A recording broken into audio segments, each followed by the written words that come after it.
when the world is in crisis การแก้ไขปัญหาโควิดถือเป็นวาระแห่งชาติ and people are looking for hope and answers. Thai PBS World is there with you with the best minds of the day. Join us on Thai PBS World tonight, every weekdays at 7 p.m. Thai PBS World, we bring Thailand to the world. Swadika and very good evening and welcome to Thai PBS World tonight. I'm Nad Bunag. Good evening and I'm Tep Chai Yong and we begin tonight with the ongoing student protests. As we have seen in the past several weeks, most if not all of the political rallies have been peaceful so far. But there was an unexpected ugly scene at a police station in Bangkok this morning involving supporters of a group of political activists who were summoned by police to answer charges related to their political role.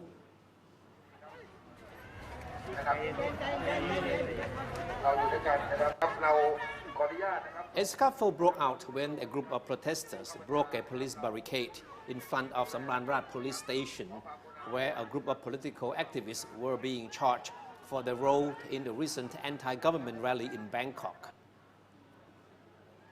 Police were also splashed with paint thrown by one of the protesters as they tried to remove steel barricades blocking the entrance to the police station.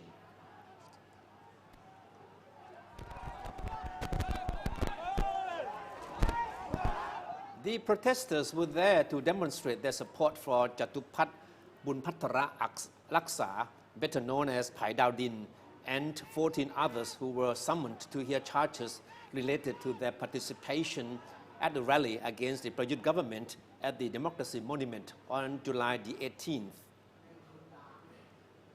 Jatupat, who spoke at the rally, was charged with violating the state of emergency, banning public gatherings.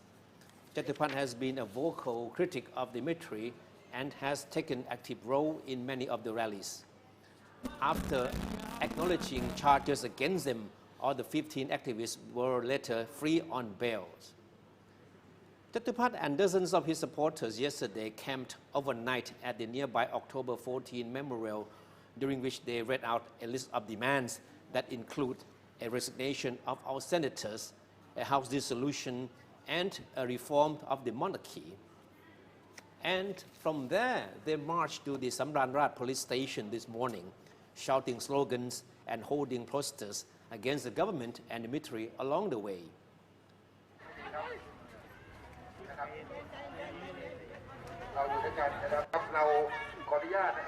After some tussle, the protesters broke a police barricade in front of the police station to enter the compound, where Jatupat and the 14 others were formally charged for the alleged offenses. During the scuffle, one of the protesters, a well-known singer, splashed blue paint at the police. No injuries or arrests were reported. The singer Thai Amon Kawibunpan, however, came under heavy criticism on social media for his act. Critics said it tarnished the image of pro-democracy protesters who have been mostly peaceful in the activities. Meanwhile, members of the so-called Thai Pakdi, or Royal Thai Group, led by veteran politician Warongdet Kitwikrom, will go ahead with a rally this Sunday. The group intends to use the rally to mobilize people to demonstrate their loyalty to the monarchy. The rally is scheduled to start at 2 p.m. at the Thai-Japan Youth Center in Dindang area.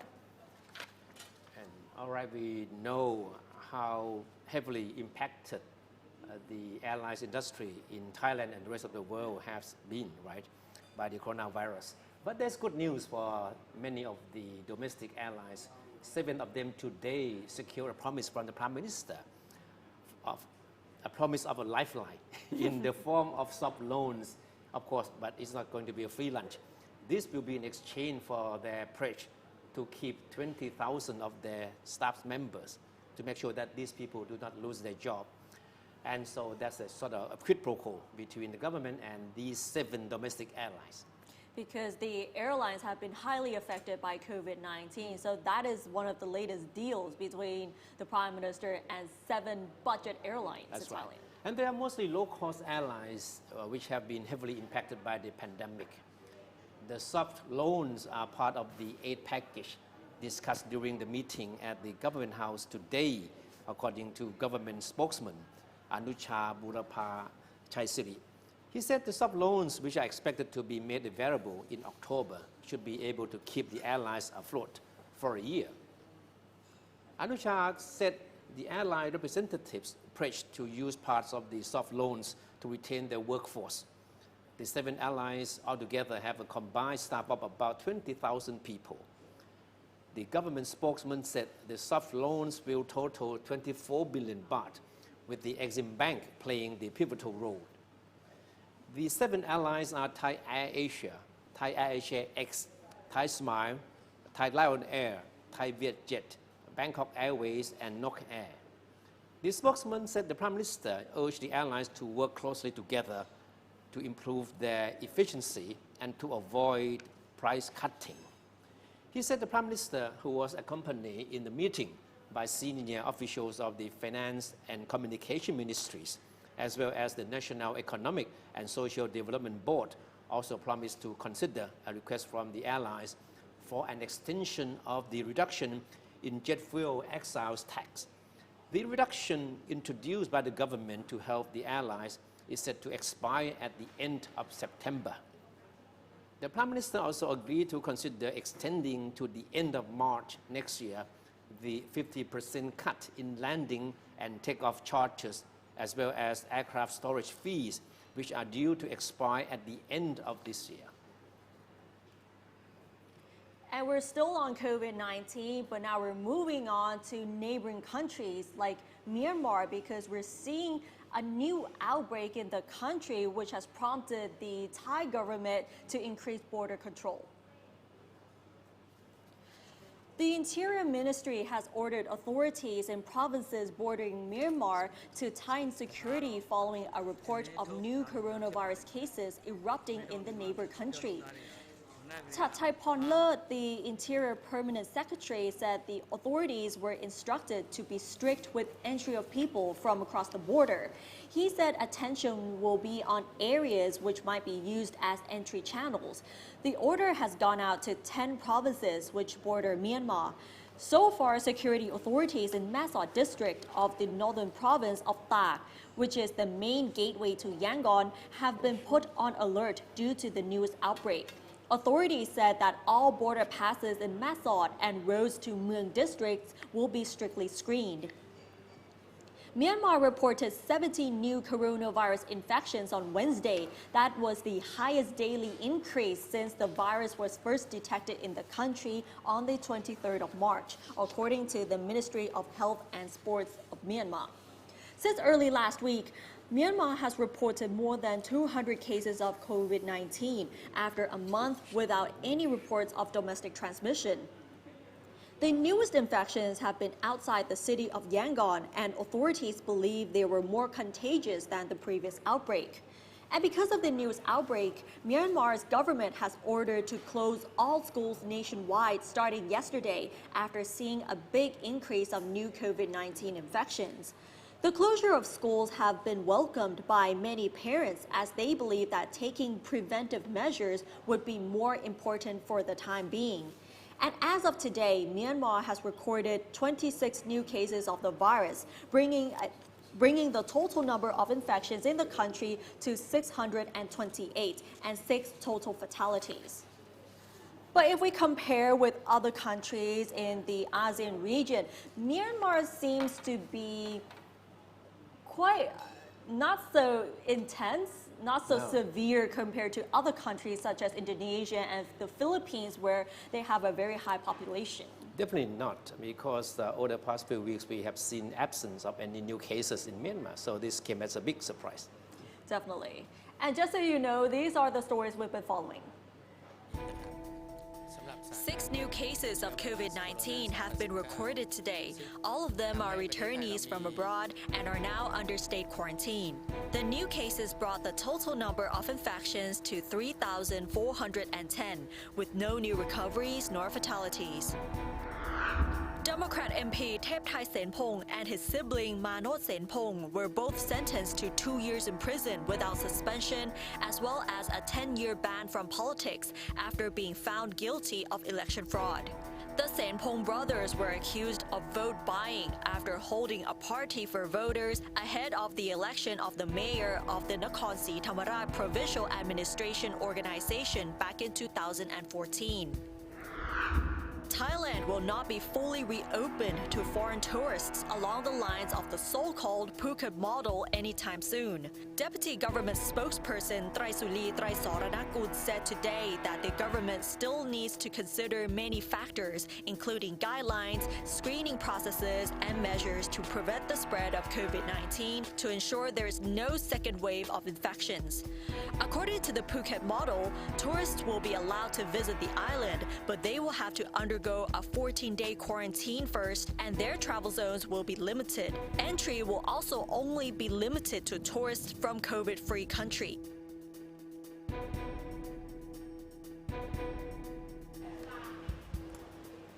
All right, the 4-day National Convention of the Republican Party has ended, and as expected, no surprise, President Trump was nominated as the candidate of the party to contest for another term in the White House. And this is definitely a great night for all of these supporters. Definitely, yeah. yeah. And we can see that with the speech that he said last night, he didn't forget to attack Joe Biden in many ways. Of course, it was the main thrust of his speech, and nothing unexpected. And he did mention by the media account. He mentioned the name Joe Biden 40 times. 40 times? And that's a lot. And every time, of course, was mentioned in a very bad light.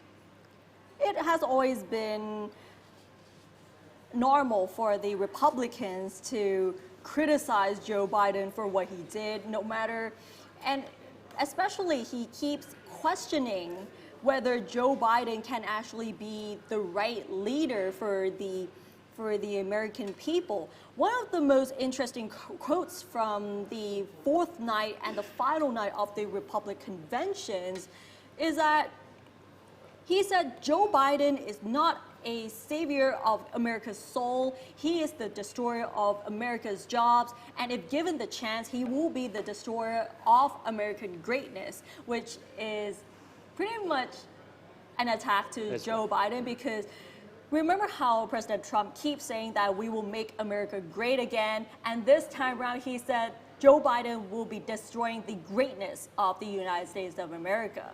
Yes, another interesting point here, he also mentioned that if you give power to Joe Biden, the radical left will defund police departments all across America. No one will be safe in Biden's America. My administration will always stand with the men and women of law enforcement. And this is pretty much in line with what he used to tweet on Twitter, saying that law and order.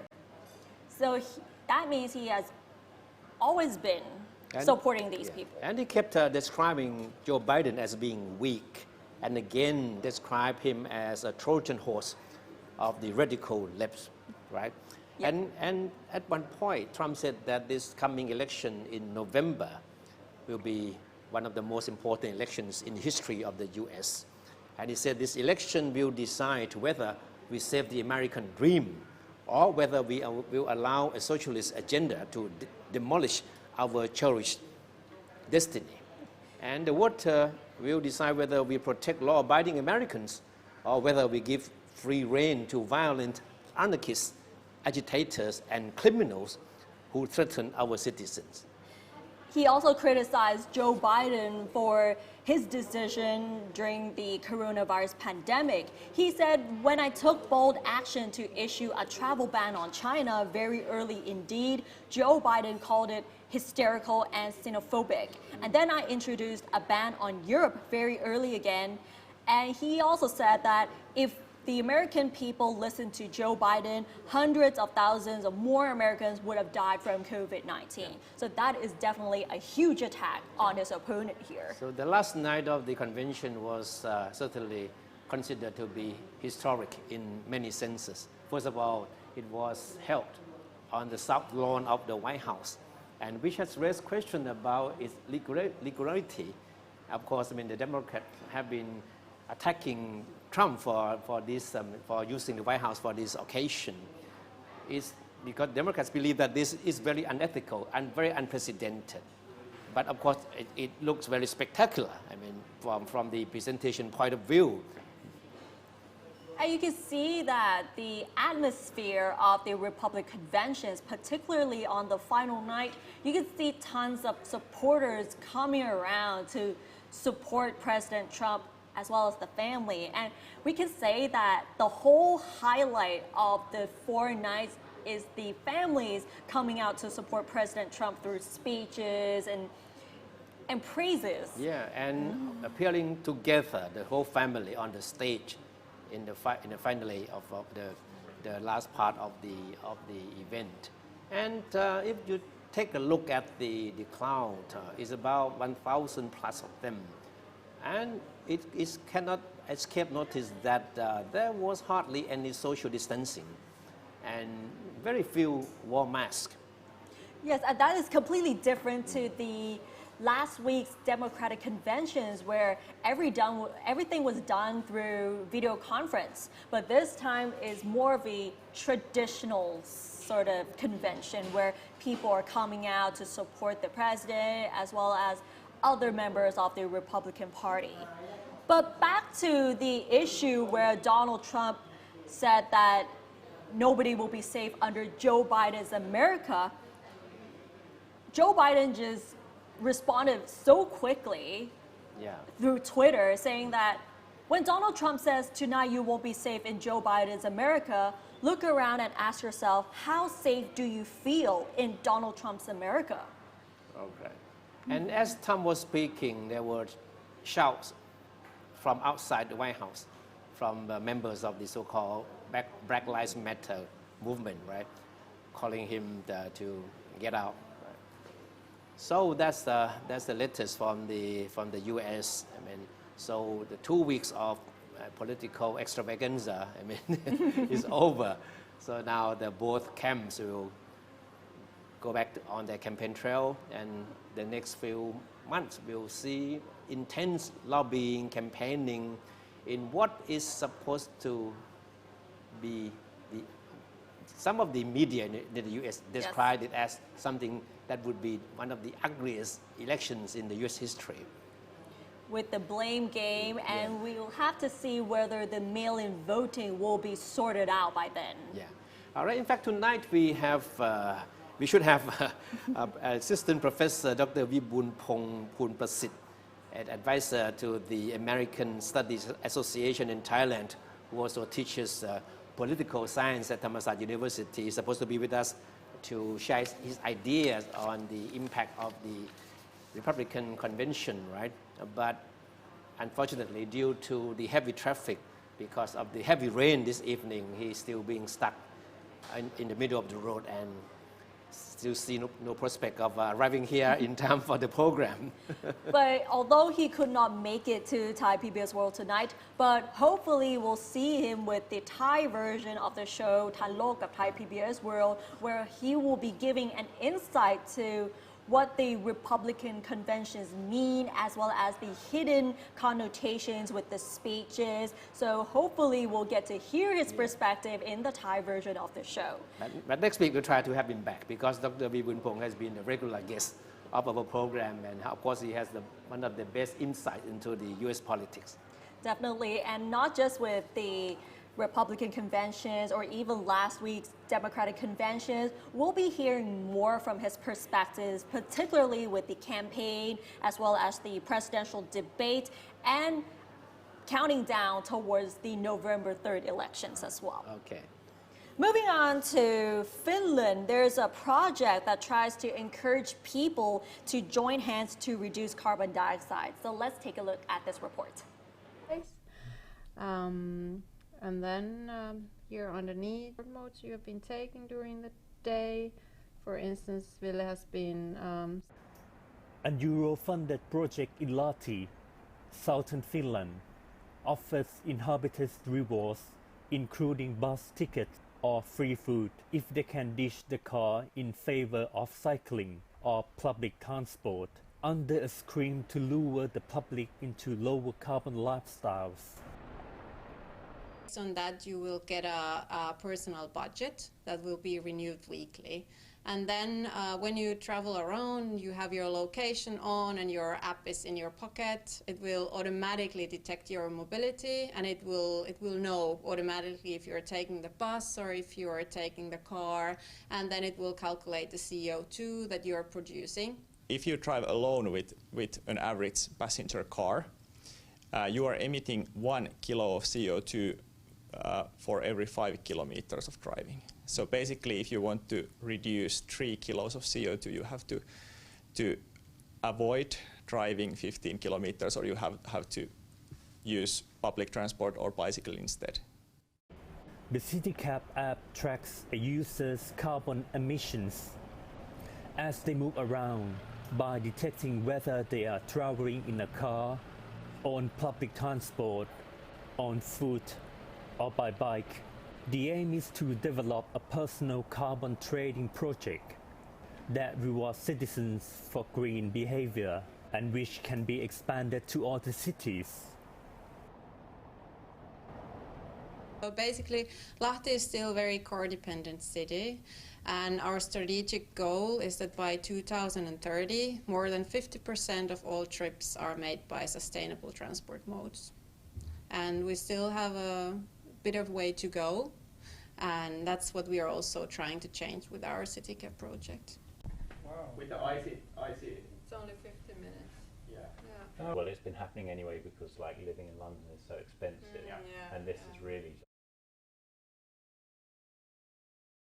Tonight with the latest on the resignation of Japanese Prime Minister Shinzo Abe. Yes, and he already announced his resignation due to health reasons. And we gotta say that he has always had this illness for a while now. Okay. So Prime Minister Shinzo Abe of Japan said that he did not want his illness to get in the way of decision making, and he also took this opportunity to apologize to the Japanese people for failing to complete his term in office. The 65-year-old Prime Minister has suffered for many years of ulcerative colitis. I apologize if I did not pronounce it correctly. It's actually an inflammatory bowel disease, but he said his condition has worsened recently. And last year, he became Japan's longest-serving prime minister, and his current period in office began in 2012. So that means he's been on this position for a very long time here. But despite all of this, he will remain in his post until a successor is chosen. So this is the latest from Japan here.